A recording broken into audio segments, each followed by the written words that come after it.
Coach's Night Out airs live on Blue Devil Broadcasting. We're working on getting some more platforms out there. It will be shared later tonight across the internet. Here's what's coming up on Friday, August 15th. This is Jamboree weekend.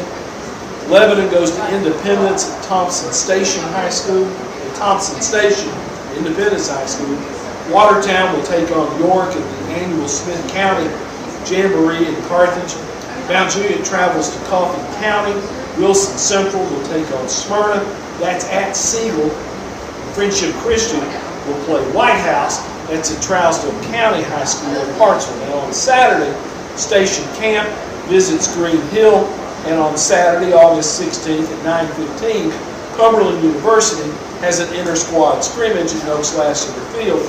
That's scripted, but it's a lot of fun to watch. And if you're a fan of college football, or if you've got some kids playing at Cumberland, good opportunity to go by and see those guys in action. Chuck Gentry, head coach of the Blue Devils, with us tonight to kick off this episode of Coach's Night Out, and it has come down to the week of the Jamboree. Chuck, you guys have been awfully busy and fighting some fights with the weather, the rain, and the heat.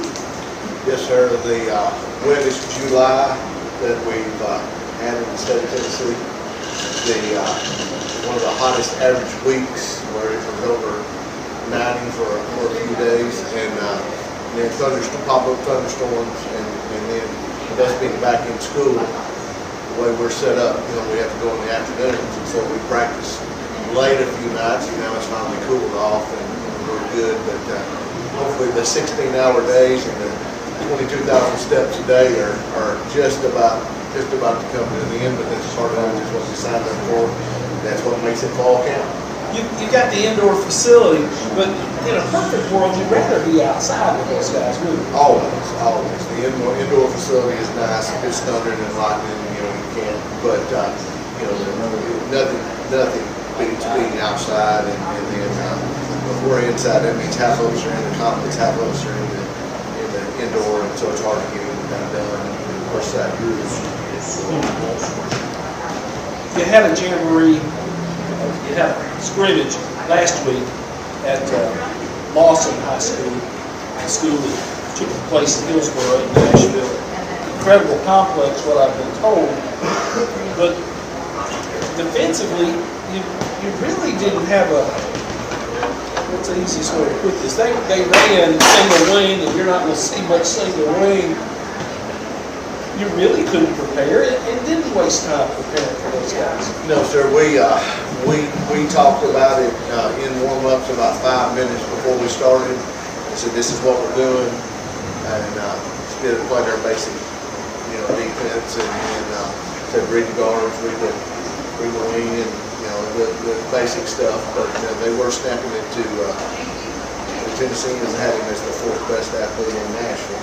So he could run and go, and probably more a safety offensive player, but to make sure we don't prepare for scrimmages as much. We're basically working on us, but it was a good chance to get on the bus, take a trip, go to somewhere unfamiliar, and line up and play. The main thing that came out of it, healthy, and got some good work on, got some film, and so we can teach it what was on.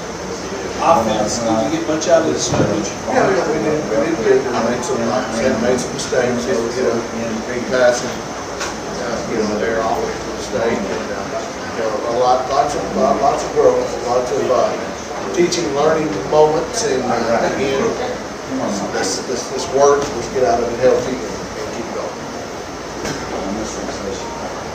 As we sit here right now on Wednesday the 13th, what seems to be the strength of the football team? Well, depends on the day. We had a good day today, a bad day yesterday. It's just they're young men. Sometimes the weather affects them. Sometimes these little girls affect them. Sometimes we get on to them, that affects them. It just depends. But I would like to say that our defense, we've got several returners starting on the defense.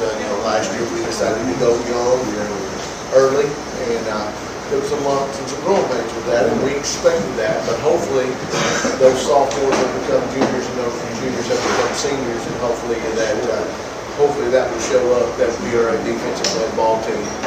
We'll, hopefully play good assignment football, run to the football, not run the ball more, or head cause some turnovers, get some 3 and outs, and then give our offense be in good situations where we don't have to be a team that scores 30 to win football. Now, that's in a perfect world, but what I like the most about this team is they're fun to coach. We have the same knuckleheads that we always have, but they are working, running, doing, not having excuses, fun to be around, and been a, like I say, enjoyable group to coach. To them it's yes sir, no sir. And again, the kind of group I ain't never had a bad group that I really just wanted to get rid of, but these guys are kind of got a bad taste in their mouth from last year or the year before, and they want to be better than we have been, and that's a good player led, hopefully, and we'll see, but hopefully that's how we mature into the season. Counting your head manager, you've got 4 staffers in that operation, 3 on the field, and how do you keep up with all of them? I know I'm not doing the radio anymore. With all that pack of staffers out there, it's probably not very easy to keep up with those guys. Well, it's number 3, number 9, and number 28, and Miss Shipper. That's how I do it. But it really it's Jane, Jawan, Jadon, and I call them all 3. They all know what I mean, and it is what it is. Who's doing what? What number? What name? Yeah, what? And so. Again, it's not easy with all the J's and all the Staffords, but playing different positions and stuff, it makes it a little easier. But most of the time, I'm calling them by their name and number. Who's the shot? Jawan, number 9. Vincent Lyman really has an incredible season as a football player. He does. Good story about him shot putting. Just wanted to do something in the spring, if they asked him to do it, he comes in and said, can I do this? Yeah, if you want to. I said, if you're going to do it, you're going to do it. He said, yes, sir. Never had picked one up, and then ended up whatever he was in the state.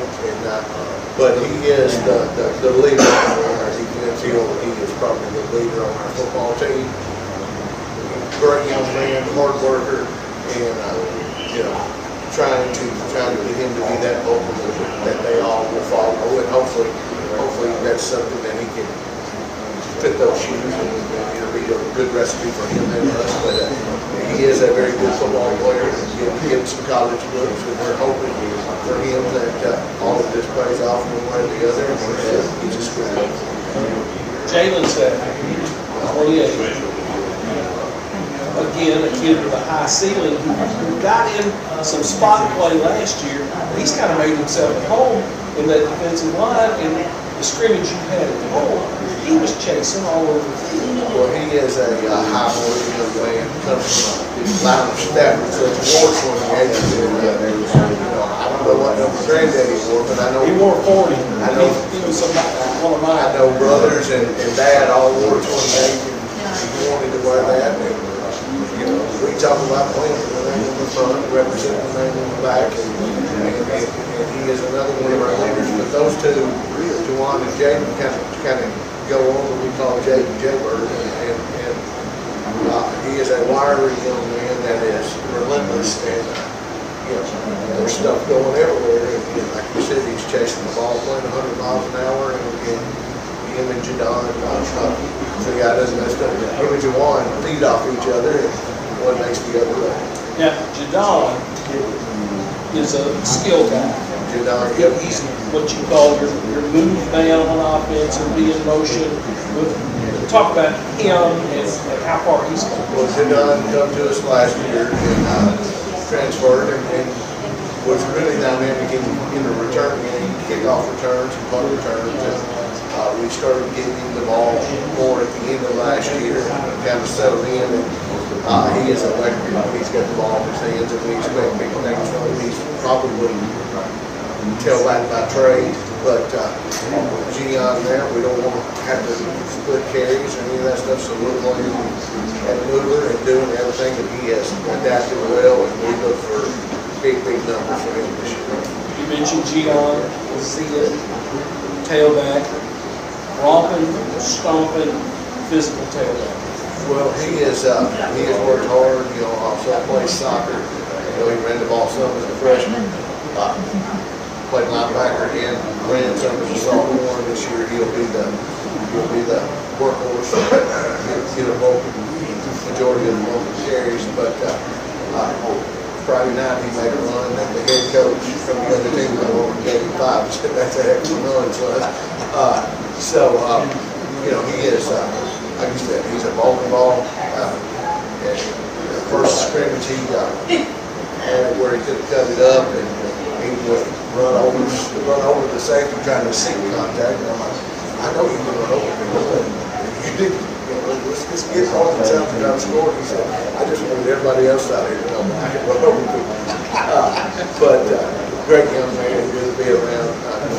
One of those that wants to be perfect, hard on himself when he's not. But we're expecting a big year from him. Offensive line, have you settled on 5, or is it a mix of 6, 7? It's like a Chinese fire drill. They're going in and out. Coach Carter, Coach Schumacher got them going in and out. We'll have Wayne White, Adrian Perez, Cameron Litchfield, Grayson Mueller, Cedric Mills, Caleb Goodlow, Sam Altador, Keith Sharp, Brody Jennings, and Aaron Davis, all musical chairs up there, and Abel Thompson and Jawan Stafford with their tight ends. Really, a good problem to have is that you do have bodies for those 5 spots. Well, we've got bodies in competition. Brayson and Sweet are seniors that have been injured that have come back here the last week and a half, putting the depth up there and more. Brayson started for us at times as a sophomore landed. So just got to work them back in the mix and see if we can get the recipe to get the best 5 and the best cohesive. Kicking game, what's the status? Who's doing what? I'll do everything. Eli Gimenez, little brother to one, is right now. We'll handle our kickoff duties and our punting duties and our place kicking duties.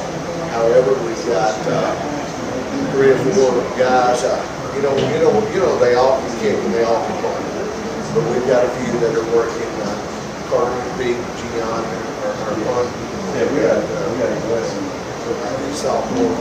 Mr. Shaw, who is coming along, who when he gets a hold of one, can really kick him. But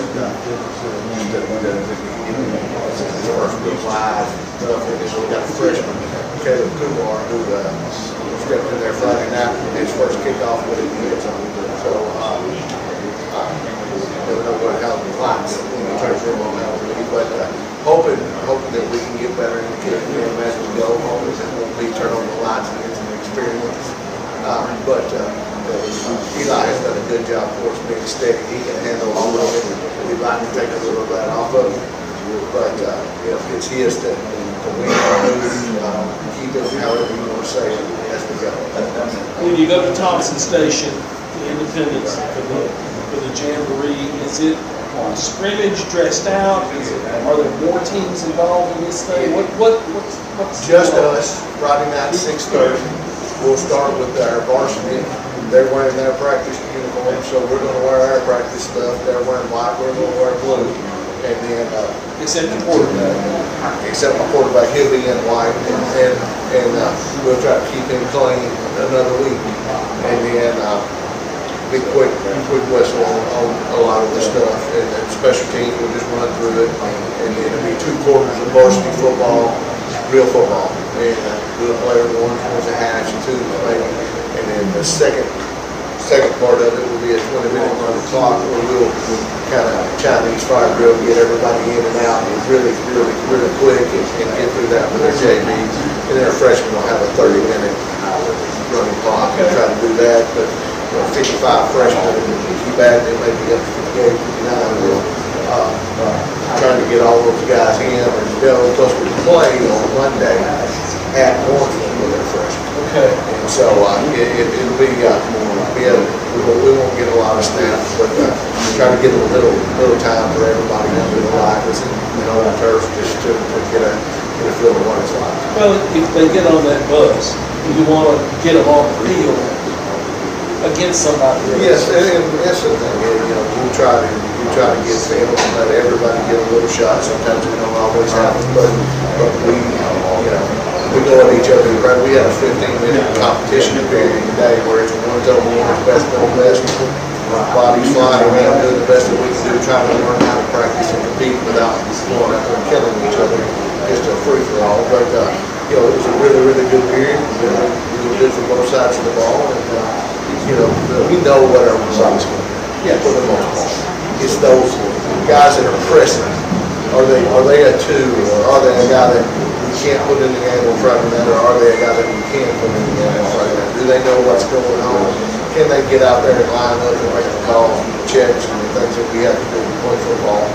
And then can they run the tackle, will they block, will they, all the things that go into it, and get them under the lights to see without us being on the field with them, say, here, line up here, look at this guy.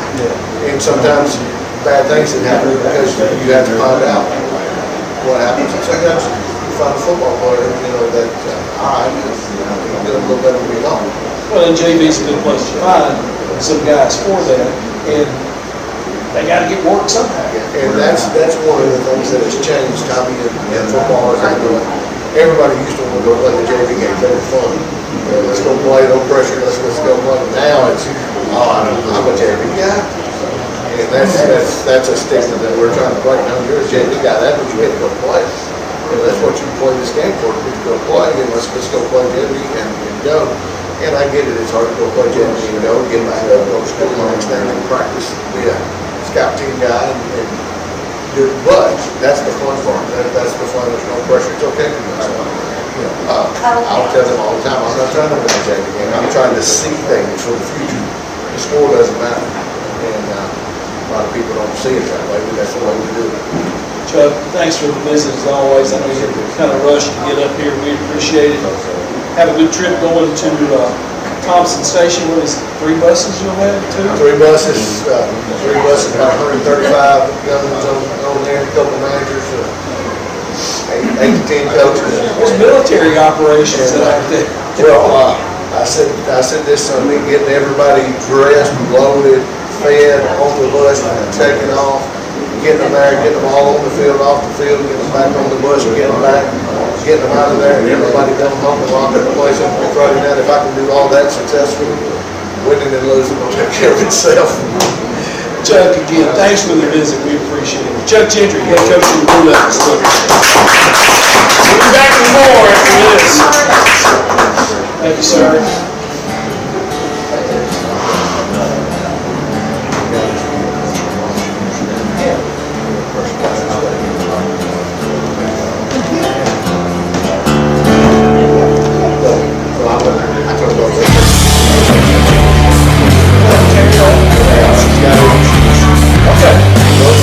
I had a loose conversation with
like that.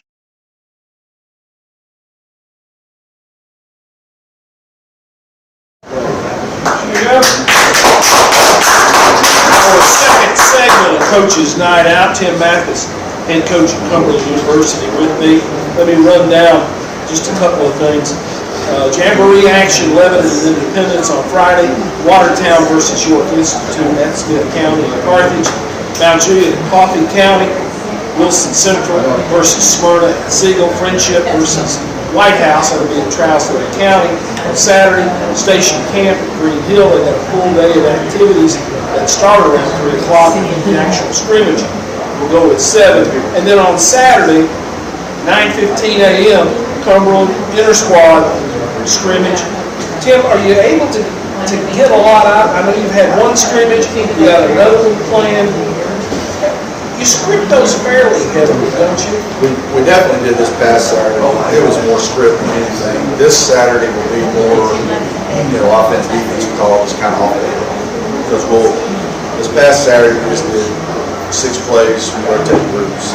This will be situational where we start minus 20 or whatever, and drive 80 yards and score and drive 80 yards. It's 3 and out, it's 3 and out. So it's more game situations like that we do, like start game minus 25, sudden change, red zone, stuff like that. And so we don't necessarily script it because we want to kind of game situations. What about running kickers and punters out there? If it's 4th and 6, you're going to punt it? Yes, we'll do that, whether it's live and both sides of it, live or not going to be the case, but we will do that just because it's kind of a scrimmage for the game too, of getting those guys in and out and making sure we're lined up right and all that. So it's a big, this one is really a big deal of more or less after that and watching film, we kind of set where we're going to be travel-wise. How many can we take on the road for the Tech game? Now, that's not a NAIA game. The Tech game we're taking, we're not going to dress everybody. We're taking everybody. We're taking the whole team. We got extra bus and stuff. I just think it's important for everybody to experience that trip. It's going to be great for our program. And if you're going to do all this in preseason camp, I'm not going to tell you can't go, especially because it's just a 45-minute ride over there. So we're going to take everybody and let them experience that. I think that's important. And the opportunity to play, that gives you 11 games, right? Yes. You've been at 10 for a couple of 3 years, gives you that 11th game against somebody that you feel like that would be a pretty good measuring stick on how your football team has kind of unfolded. Yeah, maybe a good measuring stick. I don't. After seeing all their hype and what they got, I don't know if it's but it's a great challenge for our kids. Some of our kids think that they're, they could be or should have been FCS kid or whatever. And, we're going to find that out. We're going to see. It's on paper, it's not a contest. But our guys, it is a good measuring stick for where we are, and it really doesn't get too easy after that as far as who we have in our non-conference. But it is a great game for our kids. A chip on our shoulder game for the kids. Hey, I feel like I can play at this game. So it's great, and it's great to be honest with you, it's great for Middle Tennessee. It's probably something that we probably ought to do every 3 or 4 years, just being that close. And the scrimmage kind of gets you in a position where you're going to know who your people are, where they need to be, what their capabilities are. You're, again, working with the offensive line specifically. You got some good ones coming back and some good numbers in that group. Yeah, we got from last year we lost Brody Hall at the center, and everybody's that's still here has played last year. So that's a positive, and, you know, so it's just plug in who are we gonna add at center. Got some guys that have stepped up for, you know, the possibly be backups or possibly even starters yet. You know, none of that's in stone yet, but, we got a solid group of probably 10 to 12 guys that we can probably travel, and then we got some ultra talented young guys that are gonna be the future of our program. Well, I've heard you talk about that group of freshmen. You really feel good about this incoming class. It's been amazing because I've said it the last 3 years. This has been the best class. But this recruiting class, I told our guys when we reported, everybody was in the room. This is the 8 years that I've been here. This is definitely the most talented group we've had on campus, top to bottom. You know, that doesn't mean anything. That's what it is on paper. We just got to go out and improve it with the freshmen we got, the 40 or so kids we got that are freshmen. They're unbelievably talented. You know, we try our best to win our area, to win Middle Tennessee, and we feel like we've done that. And you know, folks and kids from Georgia, Alabama, Florida, and then, you know, we did something that we hadn't really done a whole lot, but just the landscape of college football, whatever, and we ended up we got 16 transfers. It's unbelievable. I had no idea it was that many. It's been. Are there some that jump off the page where folks will notice them right away? I just, you know, we got a defensive back that has started 30 games at Nichols State. Tyreek Boyd, Tavion Clark's from Norfolk State. Basically, they didn't want him anymore. They got better players than Norfolk State. They're going to win a lot of games. I don't get it. But, you know, so you're here in big schools here, you know. Daniel Dugan's from University of Maine. We have Keenan Hill that played defensive back in North Alabama. Curtis Miller's from Howard University. Quantavian Carter, he's from Highland Community College, but out of high school, he was a 4-star, but initially was going to Michigan State, and had to go, didn't have the number of credit hours he needed to, so he served a number of 16 credit hours for the NCAA, so he had to go to community college, and he ends up with us. You know, it's got to me, I don't.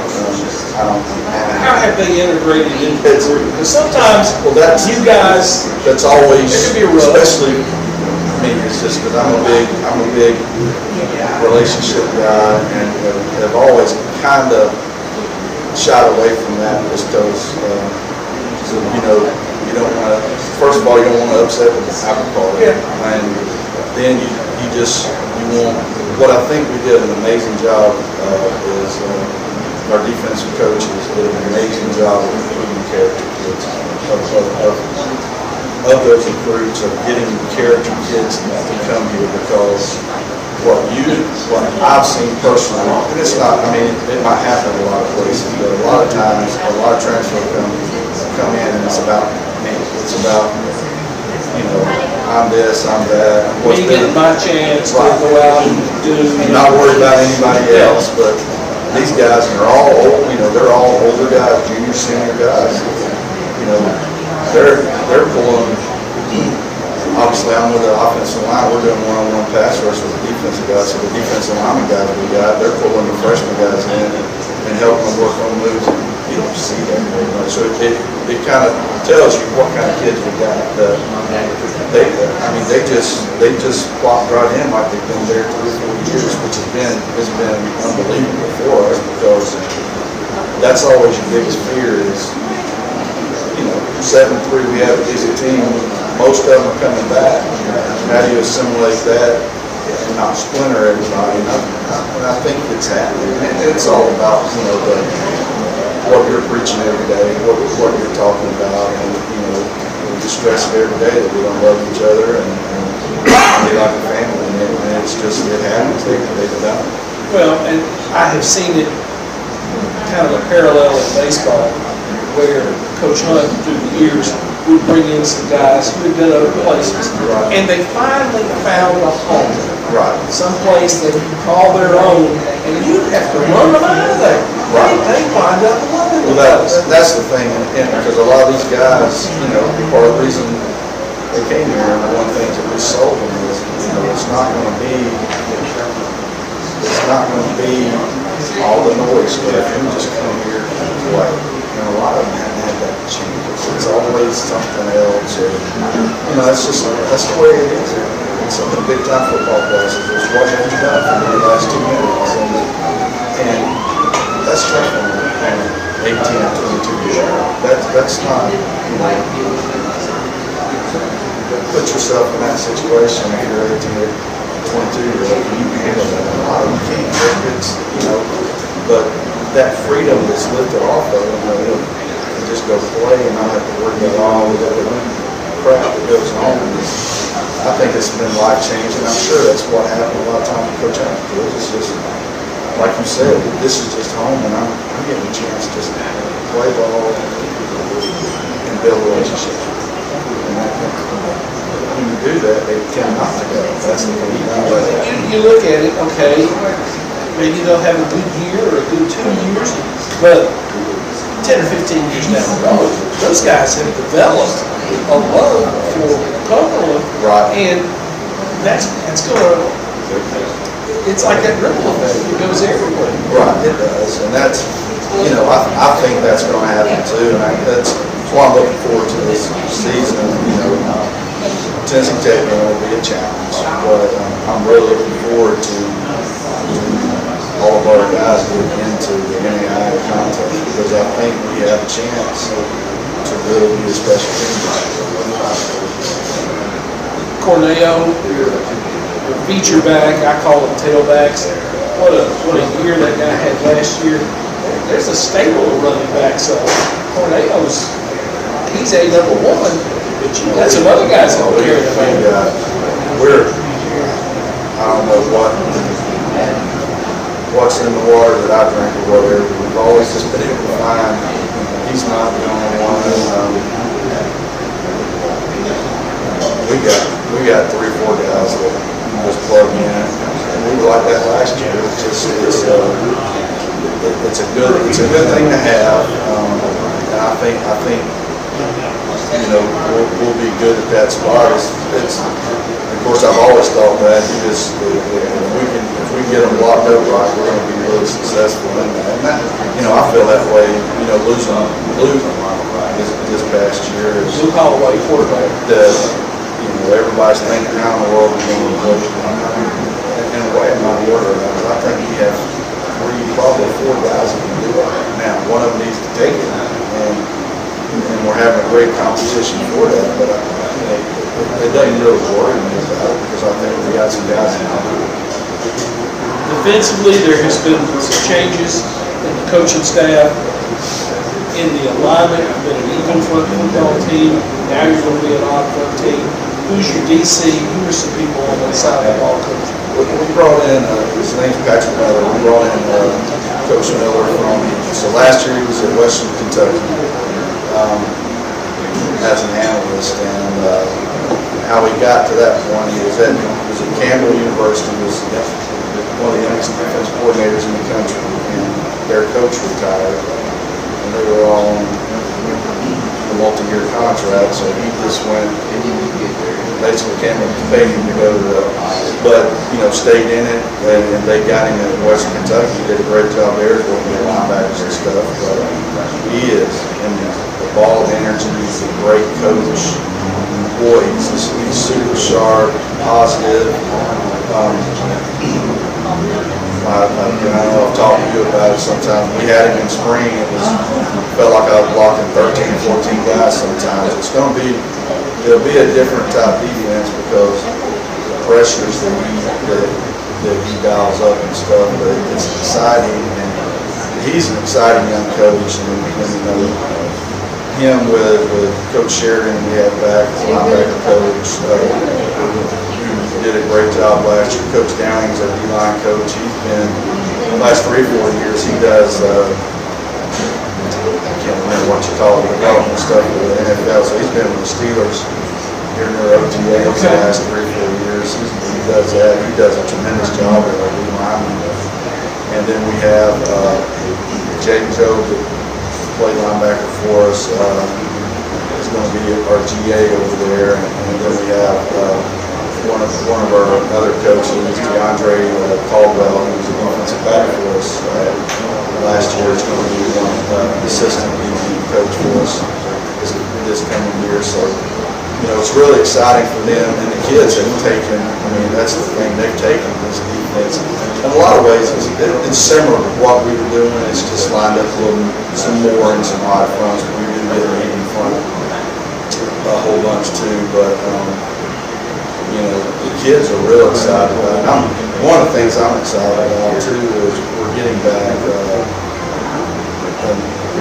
Josh Jones, who was hurt all last year. He had a really good year the year before, but he had a knee injury and ended up not playing at all last year. And he's back, and he is just looking unbelievable. And he's better than he was before he got hurt, which is great. And playing hard, being a leader over there. So it's exciting with all those guys we got coming back. Boston Follows, Knox Watson, Eli Denton.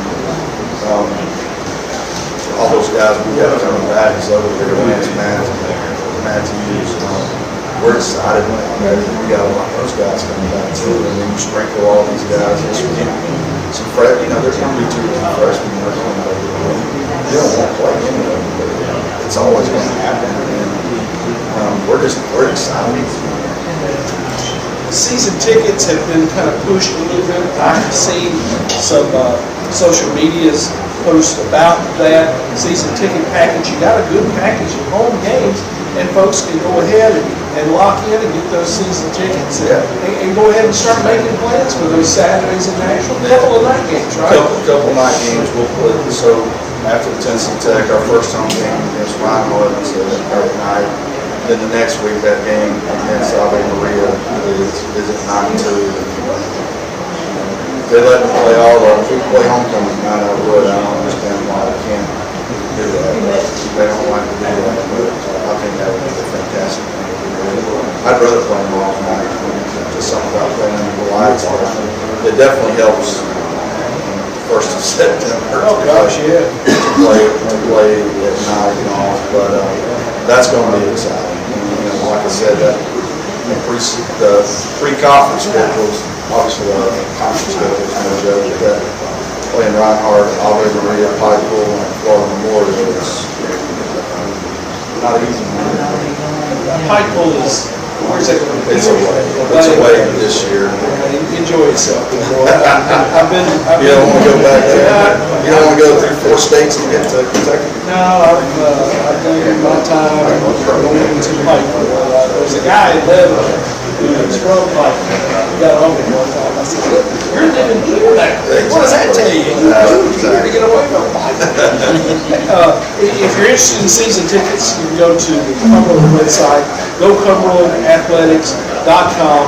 That will be on that page about how to purchase season tickets for the Phoenix and being able to see them in the home portion of their schedule. Tim, we'll talk to you next week when you're getting ready to get things cranked up for the season, okay? Sounds great.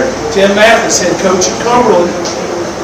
We'll be back with more after this time out.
coach of the Golden Bears from Mount Juliet with me. Let me run down my sponsors again. They're great people that make this show possible.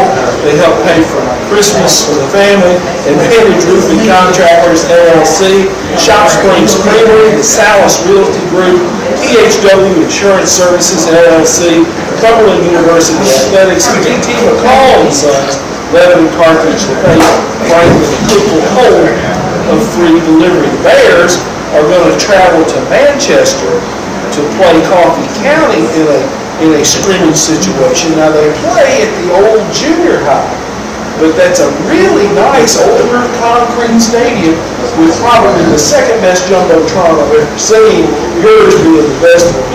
How'd you hook up with Coffee County, Trey, for the scrimmage jamboree? So, originally the coach that was there last year reached out. We kind of developed a good relationship by playing the playoffs last year. Got to know him a little bit.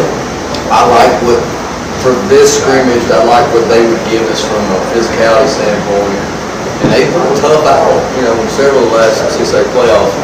Numbers are good, all that. So we decided to do it. Well, he left.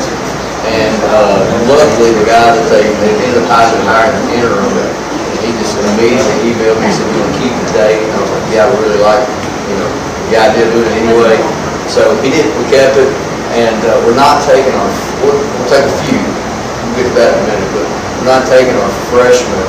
They scrimmage station camp last week, so that sort of helps us travel-wise and sort of do the varsity.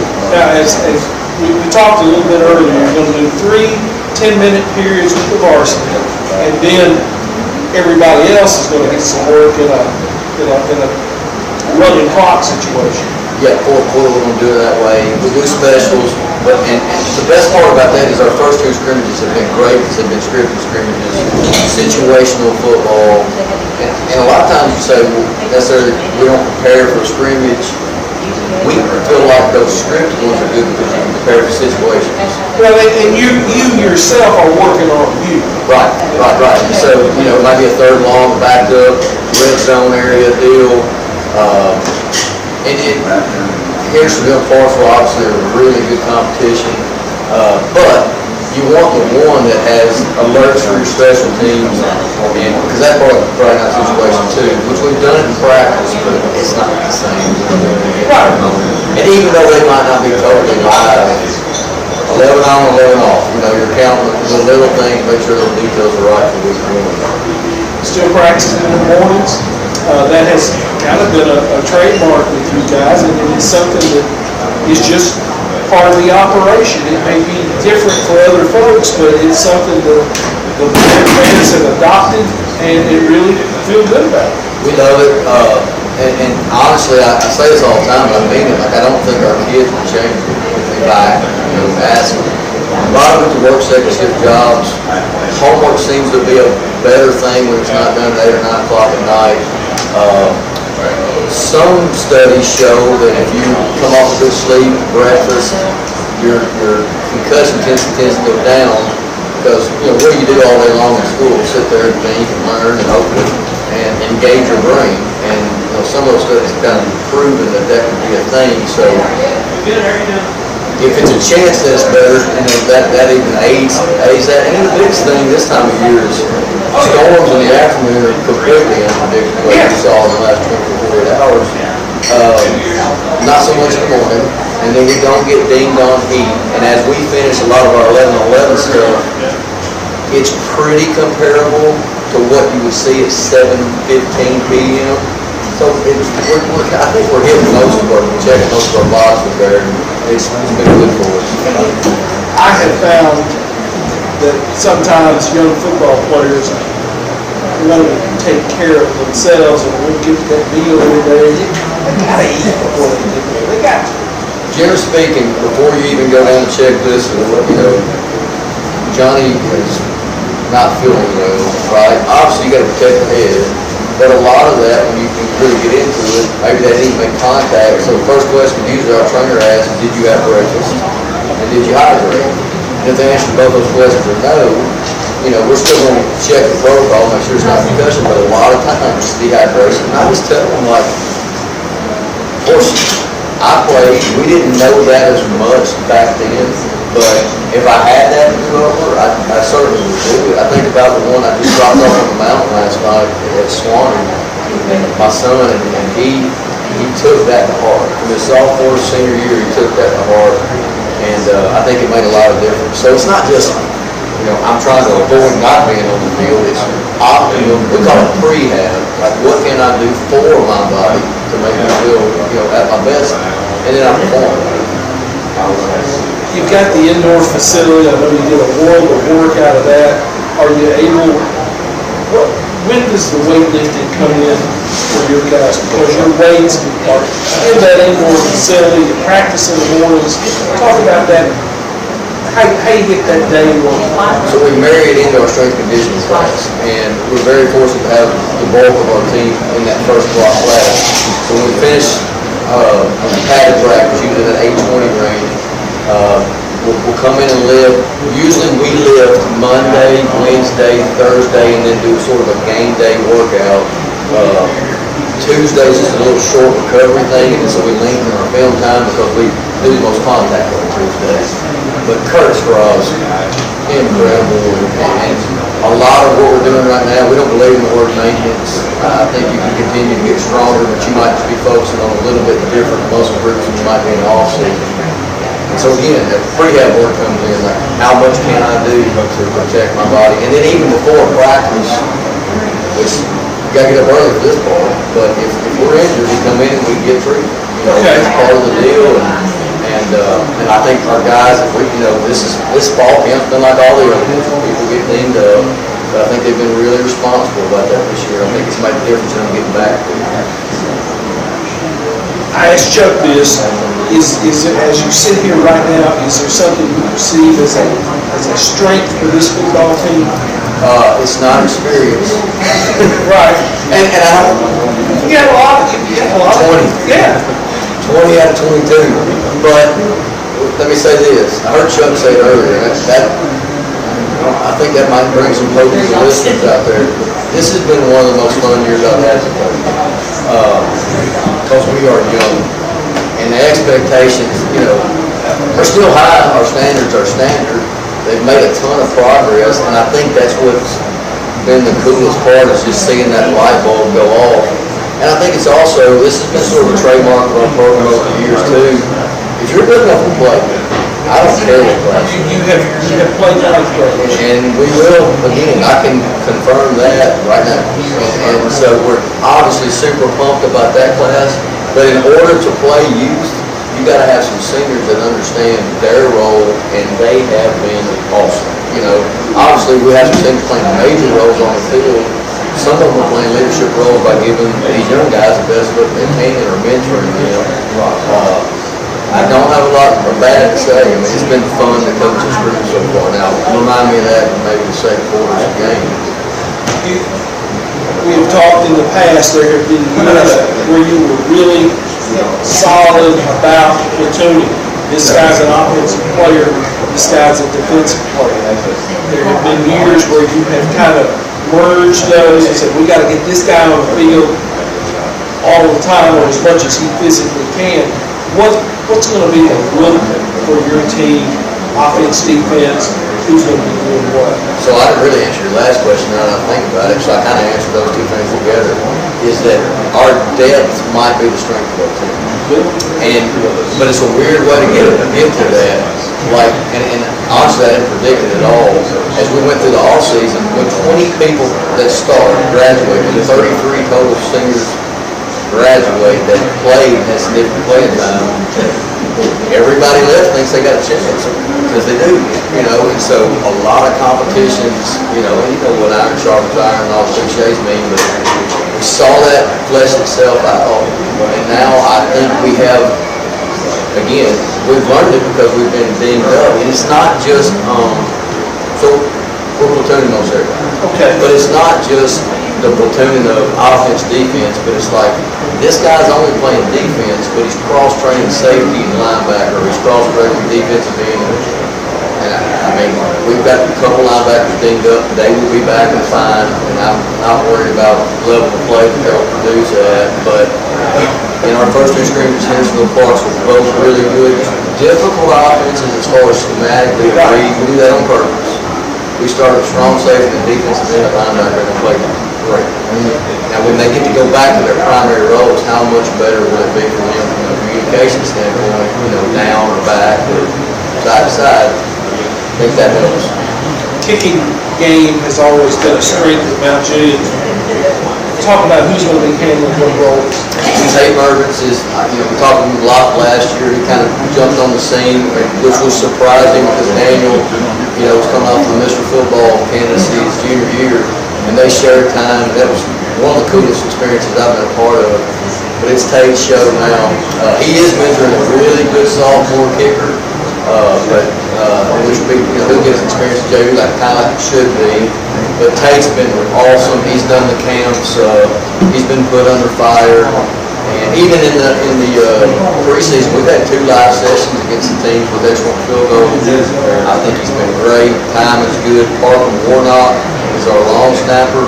He had to come in late after Jack's injury last year. Did a good job for us. That much better this year having that under his belt. And I feel pretty good about our return game. We're young there too, but we can run.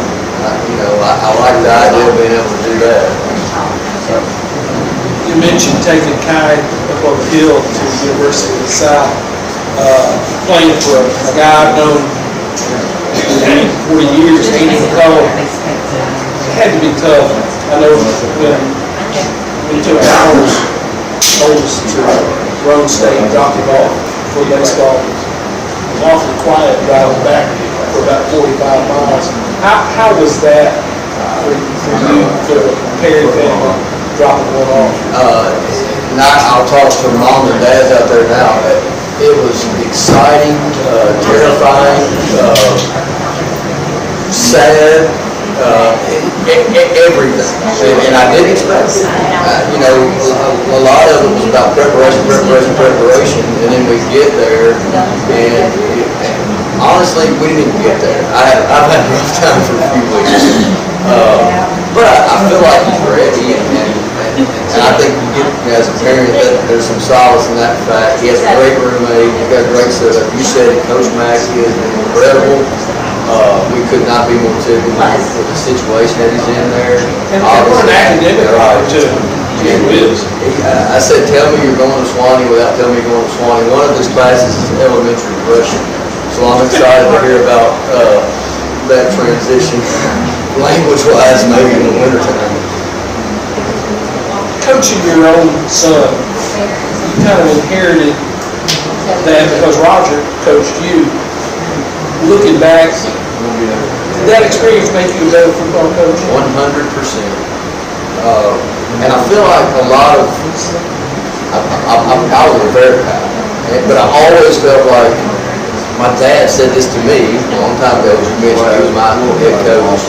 He said, in order for you to start, this is Portland, in this town, you can't be good enough that I know it, you can't be good enough that the staff knows it, you can't be good enough that your team knows it. I need this whole city. When you get there, you win, and I'm sorry, kind of the birthright, but I'm trying to protect you. So I went down that sort of same path with Kai. But the fun part was the maturation, watching what he did from his junior year, and then getting to switch into the position that he needed to be playing all along his senior year. He absolutely dominated. That was fun. Coffee County is the scrimmage on Friday in Manchester. Making that trip. You open the regular season. I wrote this down. Well, I did write it down. You've got Antioch coming to your place. Probably the best quarterback you're going to see. Who makes good? I've said this over and over. I know one coach that quit playing that guy. He's really good, but I do feel like we will not have any questions going into regional play. The way Timberland's play set things up more so now, they're getting a lot of front-end non-region games. So we felt like it was important for this young team to test them quick. They just got 2 of them. We're going to get another one Friday night. Antioch presents an entirely different challenge. Andre Adams named him being, the head of the machine there. And then Beach, Yeah. and that's a whole another segment. So, I feel good about where we are, and I'm excited about the next steps. The biggest thing I want to see Friday night is the details. Like, can we get away from, I said, make it a goal offensively to hand the ball to the official at the end of every play. Keep it off the ground. Let's see what we are when we do that. Defensively we've been solid, but it's always about communication, making sure we're lined up right. And then I'm excited next week too about getting the film. Because a lot of times in preseason that stuff gets locked up, you can't get your hands on it, you can't evaluate like you want to, and teach them that part of it. That's next. Trey, it's always good talking to you. I hope you've had a good preseason. Heck, it's going to be almost before long. Our season tickets on sale in June. They still are, and Jen Rupert is our go-to on all of that. But yeah, we got 6 home games this year too. Antioch will be here this year and next year. So excited about hosting some games at Roger Perry Field, and then our road travel this year is awesome, and next year's going to be terrible, but we'll leave that in 2026. Trey Perry, head coach of the Golden Bears, with us. Hey, thanks for joining us for this 2025 kickoff show for Coaches Night Out from Town Square Social. I appreciate your viewing, and again, we'll have this show shared all across the internet later on this evening. Thanks for being with us. Thanks for everybody here at Town Square Social. We'll talk to you later. Appreciate it.